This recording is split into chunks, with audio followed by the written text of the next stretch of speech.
Why do runners love toenails? That's a question. Bro, that's not the question. Oh, lose.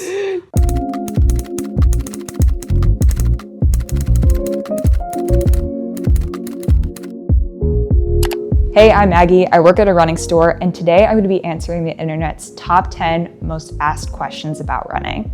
Why is running on the treadmill so much harder than running outside?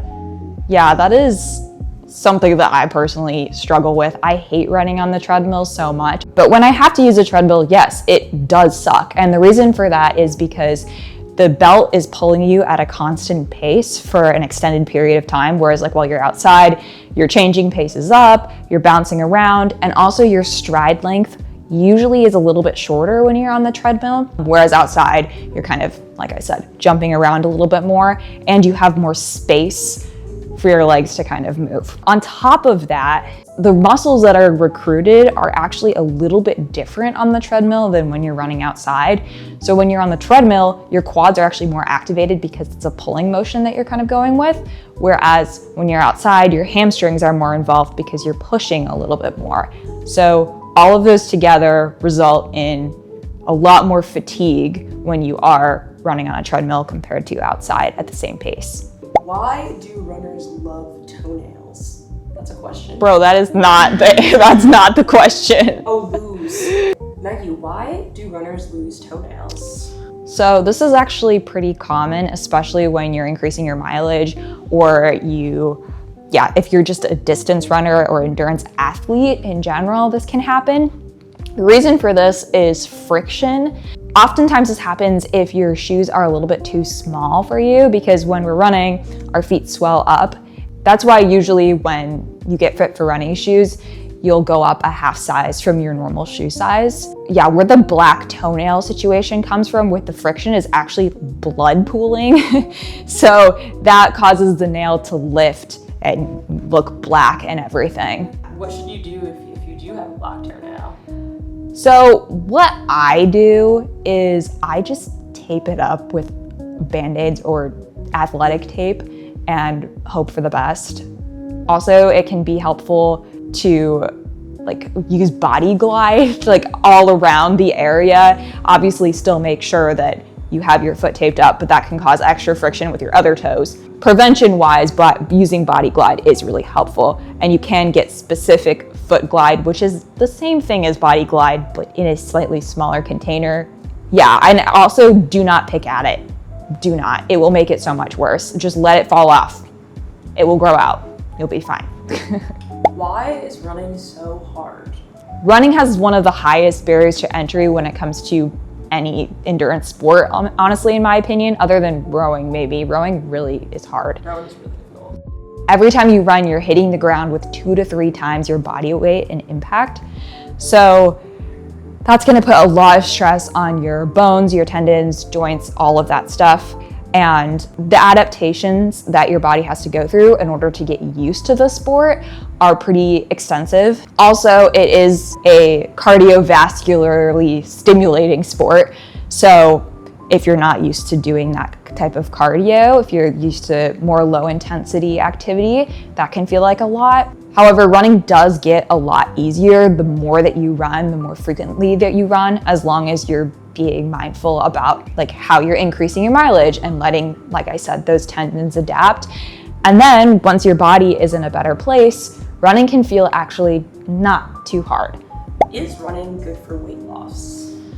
I know that this is a question that is Googled a lot, and it's a misconception that a lot of us have. Also, especially since if you're watching the marathon or you see people running on the street, oftentimes they are thinner. And really the only reason why, especially elites, are thinner, or people that run pretty consistently it has to do with muscular adaptation. When you are an endurance athlete, the muscle fibers that you're recruiting are smaller. So those are type 1 muscle fibers. Whereas if you're looking at Olympic sprinters or people that lift weights more often, they're recruiting different types of muscle fibers. Those are type 2.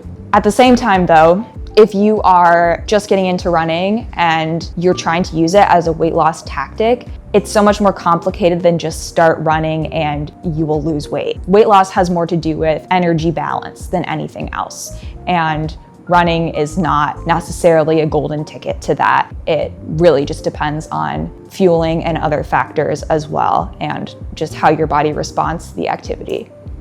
Should runners cross-train? Absolutely. This is so crucial, especially if you're trying to avoid injury. Running is, as we talked about, like a repetitive movement, and it's a very high impact movement. So giving your body breaks and instead going on the bike or using the elliptical, swimming, lifting, any other sort of activity that gets your heart rate up, helps you build muscle, helps increase cardiovascular endurance and strength, that's going to help so much and strengthen areas of your body that are not used while you're running. You're going to be able to bounce back from your runs faster, you're going to be stronger, and your injury risk is going to be lower. So should runners lift heavy? Yes, and the reason for that being lifting heavy weights increases our power, energy efficiency, can help with running economy. If you're able to carry a high load while you're lifting weights, you're also going to be able to better handle that 2 to 3 times your body weight impact when you are hitting the pavement and actually running. Should I stretch before running? Well, if you're doing static stretching, no. If you're doing some sort of active warm-up routine that includes some stretches that are active stretches, yes. That's really important, actually, making sure that you have a solid warm-up. But if you're just doing like touching your toes and whatever before you run, you're actually probably going to feel stiffer when you run, and your body is not going to have the blood flow that it needs in order to really get going.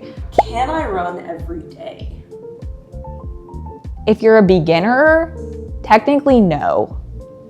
If you're more advanced, technically yes. If your body can handle it, by all means, like if you're not gonna get burnt out and you feel fine if you run every single day, go for it.